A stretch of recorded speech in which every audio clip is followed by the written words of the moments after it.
I'm going to replace my Apple Watch with this smart ring and see if it can keep up with everything that I like to do to stay fit and healthy. Now, if you've seen my other videos on the channel, you know that I love to test fitness wearables, fitness technology in general, Apple Watches, Amazon Halo, Whoop straps, and so many more. And this time, we're going to test and see if this smart ring is up to the task and if it can handle all the things that I like to do. So first things first, I need to take off this Apple Watch and tell you more about what this ring actually does. Now this specifically is the Ultrahuman Ring Air. So when the ring itself arrives, you're going to get the ring itself, which is sized particular to whatever size you chose when you used the sizing kit that they send you, and you're going to get the charging stand that goes probably on your bedside table. You can plug that thing in, set it on there and it starts to charge, and then a 3-foot long USB-C to USB-C cable. Now this cable is fine. The unfortunate thing is it doesn't come with a block to actually charge with, which means you're going to have to use one you already have, and if you don't have a charging block for USB-C, you're going to have to get one on top of the $350 you already spent on the ring. Now as far as cost is concerned, this is actually a huge win for the Ultrahuman Ring because they do not have a monthly membership like the Aura and other wearables that exist. So as we get into this test, I want to talk about specifically a few things. The first is how comfortable is this ring actually when you wear it 24/7. They recommend wearing it on the index finger, which I have some concerns about right off the bat. We'll see what that's like. The other thing that I want to test across the activities that I plan to do are convenience, capability, and accuracy. Now convenience is obviously important because if it's not convenient, you're not going to use it. If there's extra hassle, you don't really want that. And then capability, obviously, if it's not keeping up with other wearables, it's not going to be one that I use. And then accuracy, a lot of these things do a lot of calculations and readiness and all those different scores. If the data behind it isn't super accurate, or don't feel like it's accurate, then you're not going to use it. So those are the 3 scores that I'm going to give across a few different activities that I typically do in a week. So we'll see over the course of 7 days how this ring holds up. Okay, so I finished my ride this morning and I had to come in with an update because I learned a lot about using this ring, specifically in workouts. Now, I have done a run and now I've done a bike ride as well, so I've tested kind of the outdoor standard type of workouts that I would typically do. As far as the run was concerned, it was awesome. I think it did a really good job. The one negative that I had an issue with is just the fact that it doesn't really track any sort of location data. So if you want Strava, I had to bring my phone. So I'll post the Strava links to my run and my bike ride up here as well. But the heart rate does really well as you're on a ride or as you're on a run, but since it doesn't have GPS data, if you want any sort of like tracking of pace or anything like that, you're gonna need your phone. And obviously I didn't have things like current pace, current time and speed. I do have my bike computer, so kind of had that there. But as far as the ring is concerned, not having it over an Apple Watch, definitely kind of made things a little bit trickier. So from our 3 perspectives of convenience, capability, and accuracy, convenience, actually, yes, it's pretty darn convenient. It's already on. You don't have to go find it, calibrate it, charge it every night. So that makes it a lot easier. Convenience, yes. Capability, I would say medium, leaning toward a no because without having the actual GPS data, it's not what I would typically use for a run. So I would say that's a no. And then accuracy, the heart rate was pretty accurate. So I'll give that a yes, but I'm gonna give the capability a no. So it's kind of weird, but that's where we're at. I think overall, one of the things that I noticed that were kind of nuances with the ring on the bike ride was that when I was riding, it was very cold this morning. So your fingers swell when it's warm and they're skinnier when it's cold, which means the ring was kind of slipping around, especially when I was changing grip positions on the bike. And that could really affect the fit. So as you're trying to size your ring, if you want one, then make sure you're planning accordingly. So anyway, I still have to do weightlifting. I still have to do casual sports like disc golf and walking, and I think sleep tracking, and then we'll review the app as well, so I'll see you there. Now, a big controversy in the fitness wearable technology space is that monthly memberships have kind of gotten out of control. And I can understand the perspective of the company where they want to continue bringing in revenue so that they can continue making improvements. But one thing that Ultrahuman has done, and since their launch, they have moved away from that monthly subscription, and they are just selling this ring at $350, which is a reasonable comparative price. And they do not charge a monthly subscription for all the things that they bring to the table. And I'll talk at the end of the video about some things that they have on the horizon, some things they've just recently launched, and even without a monthly subscription, they are continuing to innovate, which I really like.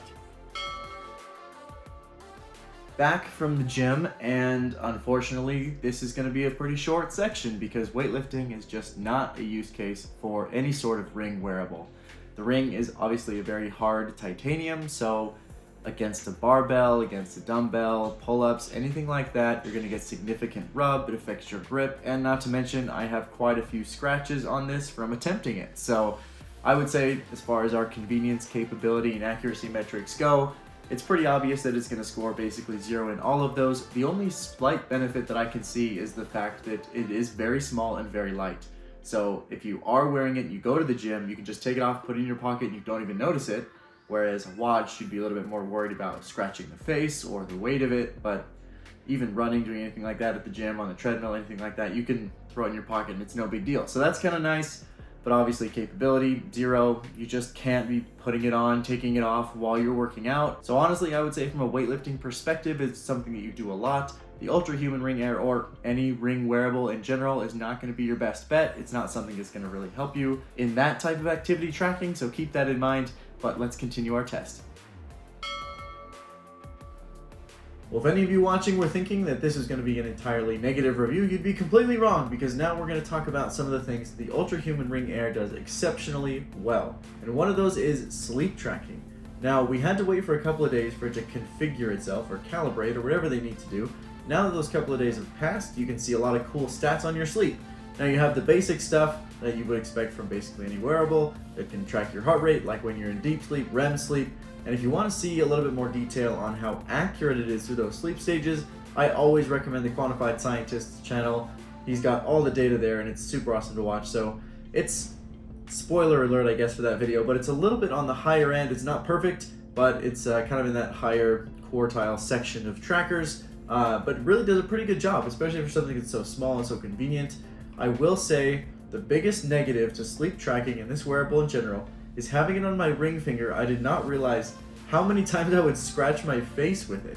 Like I don't know whether I'm sleeping, whatever happens, but I just scratch myself in the forehead all the time. So I've actually moved my ring to my middle finger, and that works better for me. Now, it does say specifically in the app, use your index finger. It should be sized for your index finger. I sized it for my index finger when I did the sizing kit, so when I put it on my middle finger, it doesn't fit quite as well, but there are so many things that I've been hitting it on throughout the day, and it just needed to be on my middle finger. So I moved it.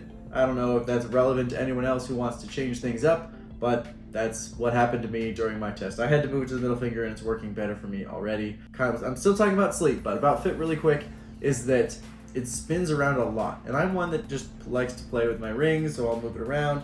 And the little sensor, I don't know if you can tell, probably can't from there, but the sensor on it right here is actually on the bottom, and it's a little bit of a flat section inside of the ring. So you want that to be on the bottom of your finger.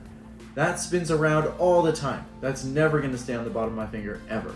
And I even got a notification from Ultrahuman. I'll pull it up and I'll put it on the screen that says, you've got gaps in your data, and why is that happening? It's because the ring is spinning, or it's moving around, or a myriad of different things. You can read the full notification, but basically gaps happen a lot with this because of the contact points and how it works. And sleep was actually a key area where those gaps happen, so that was something to keep in mind. I did really like having the stats that they give you in the app. At least from a sleep perspective, they do a really good job of saying this is how much sleep you got when you went to bed, when you woke up, how much sleep you needed, and how much sleep you should probably get in the future. Things like naps are included in that as you nap throughout the day, which, of course I had to test. And all of that accumulates into what they're calling a sleep index or a recovery score. Now, interesting to note that while I was testing this, I actually started feeling under the weather, and it notified me the next morning that a potential fever was detected because of my elevated skin temperatures. That was kind of cool. It was helpful. I already knew that I had a fever because I wasn't feeling well, but it's kind of cool to see that the stats are at least relatively accurate, because it told me that I wasn't feeling well, so it was right. But the sleep tracking in general was really good. It did a great job of just tracking the time and telling me when I should be going to bed. I want to transition into the app really quick, because I want to mention that the app itself has a lot of data and was also very annoying at times. And it was one of those things that just continuously would give notifications like your phase window is closing, or your phase window is starting, or it's winding down. And getting 4 notifications like that a day gets really old. Now, the notification itself is actually fairly useful because it talks about things like stimulant windows. So if you wake up in the morning, you probably shouldn't have any caffeine until you've really woken up, and then it says you can have this much caffeine at the beginning of the day, But as the day progresses, and I think my time was somewhere around like 3 o'clock or 3:30, where it would say, yeah, at this point, no more caffeine so you can get good sleep when you need to in the evening. So it's cool that they time that out for you. I think that's pretty convenient. The negative though is they just notify you all the time about it, and it's kind of annoying. After you've used it for a couple of days, you kind of get the sense of 8 a.m. I can have caffeine, 3:30 p.m. I shouldn't. Makes sense. And the other thing I wanted to mention with that phase window or whatever their calculation is, they say that at like 8 o'clock I can have 400 milligrams of caffeine. That is crazy. There's no way I could survive taking in 400 milligrams of caffeine at 8 o'clock in the morning. That would be a bad situation for my system. So I think that's maybe optimistic in how much caffeine you should probably ever have in your system. But, you know, hey, they're learning about my body, I guess. Maybe they know something that I don't know. As far as I'm concerned, though, probably not going to take 400 milligrams of caffeine. And while I'm talking about notifications, I should probably mention that anytime you take the ring off and you stay within Bluetooth range, your phone's going to say, hey, your ring is off body, you're not getting data. I, as you've seen already in this video, have had to do that quite a few times, especially for working out. And it just notifies me a lot. So I get a lot of notifications from the app. That's probably why it's on my mind. But I wanted to mention that the app has great data and way too many notifications. So I understand that I could just turn off notifications and then my life would be easy. But I do like some of them. I just think there's way too many, and I need that to be trimmed down. And the final test that I did for testing my lifestyle of workouts with this Ultrahuman Ring Air was casual activity. So things like going for a walk, playing disc golf, other things that are just casual but you're being active. And that is another huge win for this ring.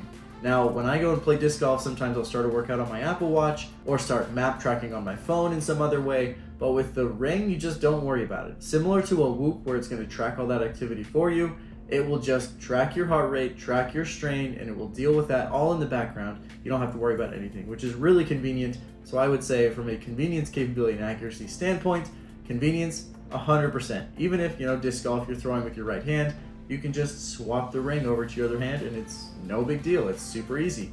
Convenience was a really high mark for this one. Capability, it does the job. It doesn't track the GPS, but for those type of activities, you just don't really care. You're just getting out and being active. That's the type of thing where you're going to walk around the block.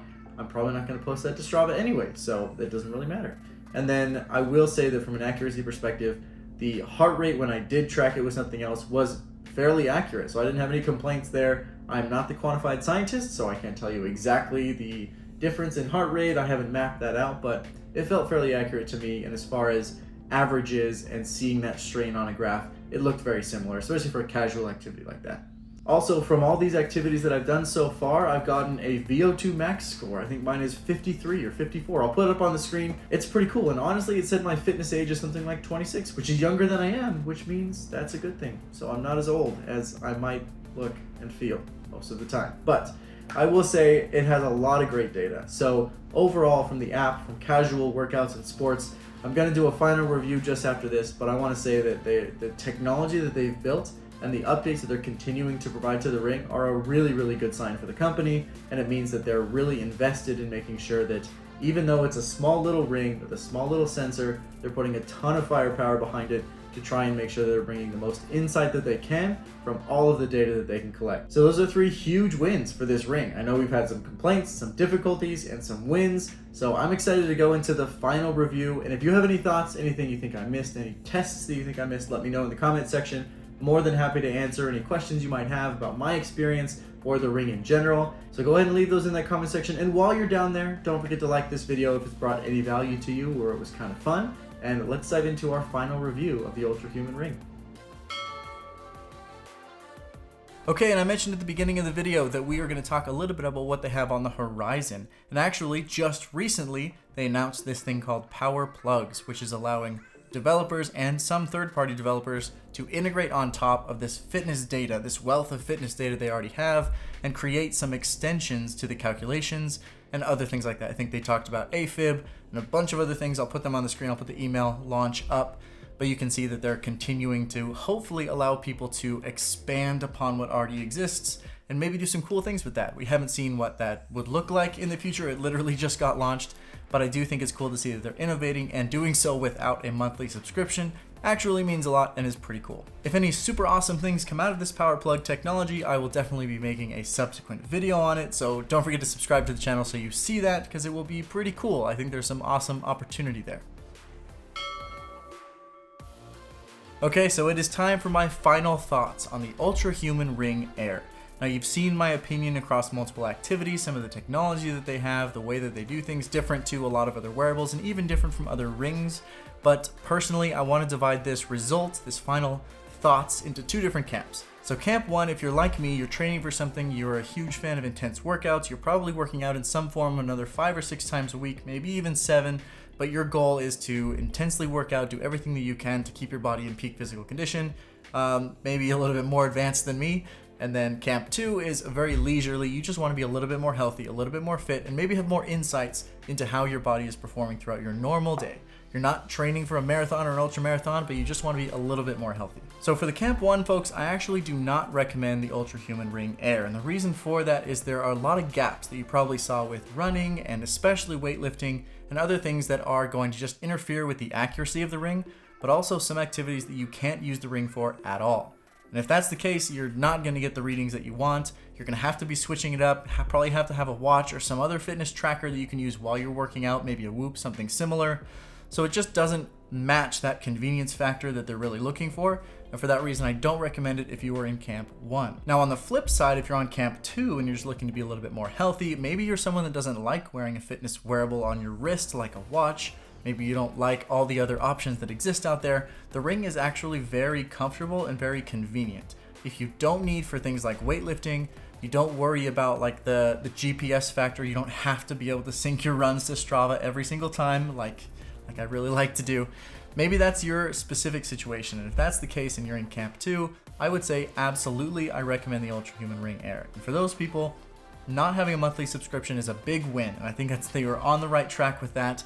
But it also allows you to get a lot of cool insights into your personal health.